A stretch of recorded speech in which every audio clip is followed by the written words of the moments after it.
حضور اکرم صلی اللہ علیہ وآلہ وسلم نے فرمایا کہ وحی نازل ہوتے وقت کبھی مجھ کو گھنٹی کی سی آواز محسوس ہوتی ہے، اور وحی کی یہ کیفیت مجھ پر بہت شاق گزرتی ہے۔ جب یہ کیفیت ختم ہوتی ہے تو میرے دل و دماغ پر اس فرشتے کے ذریعے نازل شدہ وحی محفوظ ہو جاتی ہے، اور کسی وقت ایسا ہوتا ہے کہ فرشتہ بشکل انسان میرے پاس آتا ہے اور مجھ سے کلام کرتا ہے، پس میں اس کا کہا ہوا یاد رکھ لیتا ہوں۔ صحیح بخاری حدیث نمبر 2۔ حضرت صلی اللہ علیہ وآلہ وسلم پر وحی کا ابتدائی دور اچھے سچے پاکیزہ خوابوں سے شروع ہوا۔ آپ خواب میں جو کچھ دیکھتے وہ صبح کی روشنی کی طرح صحیح اور سچا ثابت ہوتا۔ پھر من جانب قدرت آپ تنہائی پسند ہو گئے اور آپ نے غار حرا میں خلوت نشینی اختیار فرمائی، اور کئی دن اور رات وہاں مسلسل عبادت اور یاد الہی و ذکر میں مشغول رہنے لگے۔ جب تک گھرانے کو دل نہ چاہتا توشہ ہمراہ لیے ہوئے وہاں رہتے۔ توشہ ختم ہونے پر ہی اہلیہ محترمہ حضرت خدیجہ رضی اللہ تعالی عنہا کے پاس تشریف لاتے اور کچھ توشہ ہمراہ لے کر پھر وہاں جا کر خلوت گزین ہو جاتے۔ یہی طریقہ جاری رہا یہاں تک کہ آپ پر حق منکشف ہو گیا اور آپ غار حرا ہی میں قیام پذیر تھے کہ اچانک حضرت جبرائیل علیہ السلام آپ کے پاس حاضر ہوئے اور کہنے لگے کہ اے محمد پڑھو۔ آپ فرماتے ہیں کہ میں نے کہا کہ میں پڑھنا نہیں جانتا۔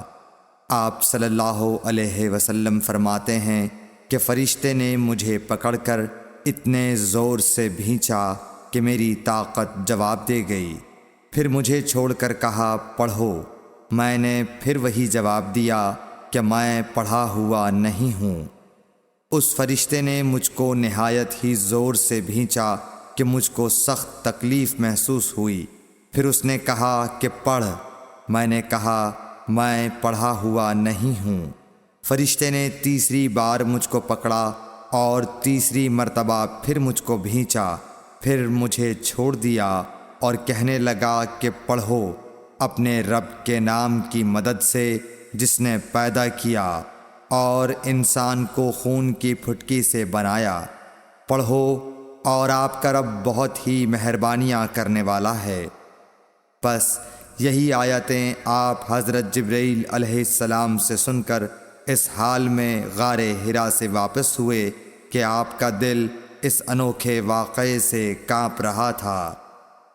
آپ حضرت خدیجہ کے ہاں تشریف لائے اور فرمایا کہ مجھے کمبل اوڑھا دو، مجھے کمبل اوڑھا دو۔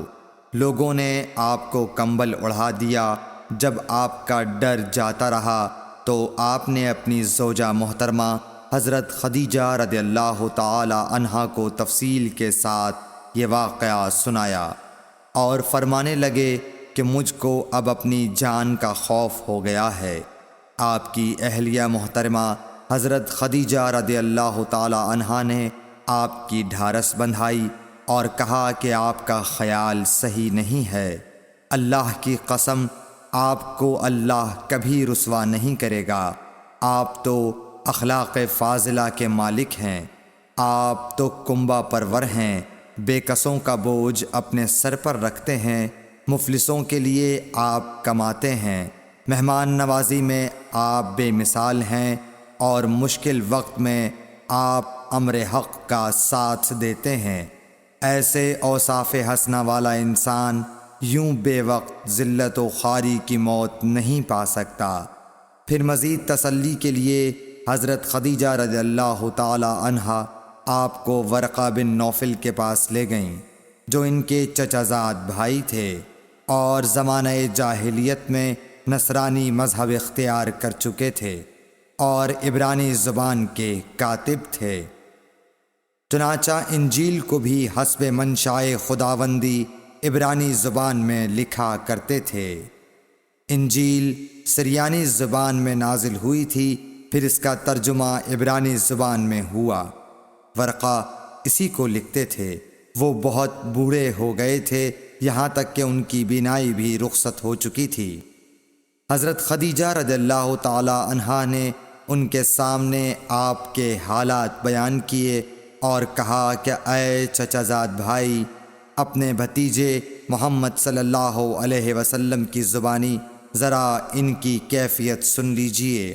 وہ بولے کہ بھتیجے، آپ نے جو کچھ دیکھا ہے اس کی تفصیل سناؤ۔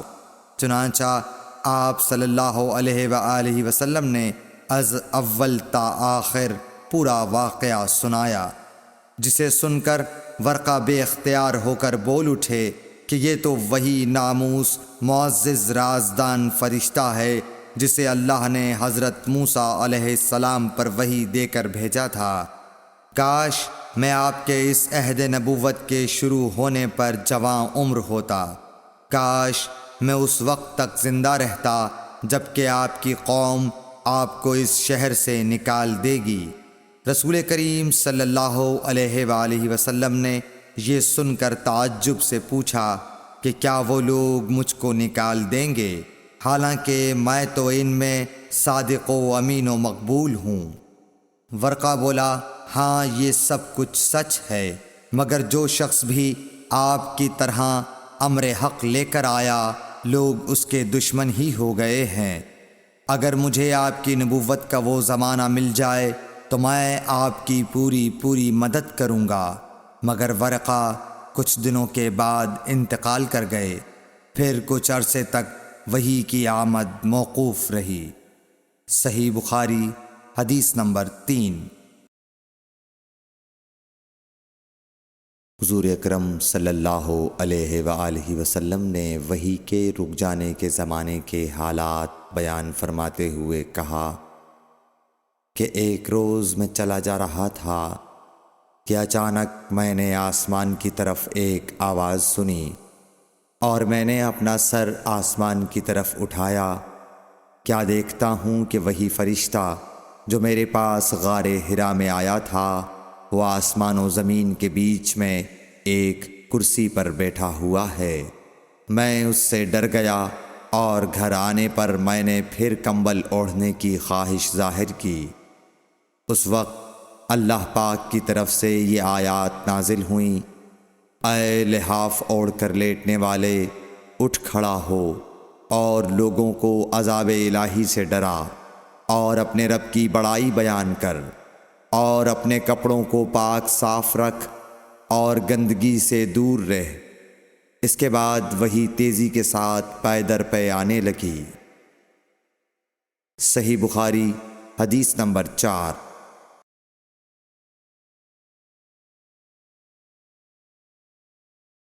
رسول اللہ صلی اللہ علیہ وآلہ وسلم نزول قرآن کے وقت بہت سختی محسوس فرمایا کرتے تھے، اور اس کی علامتوں میں سے ایک یہ تھی کہ یاد کرنے کے لیے آپ اپنے ہونٹوں کو ہلاتے تھے۔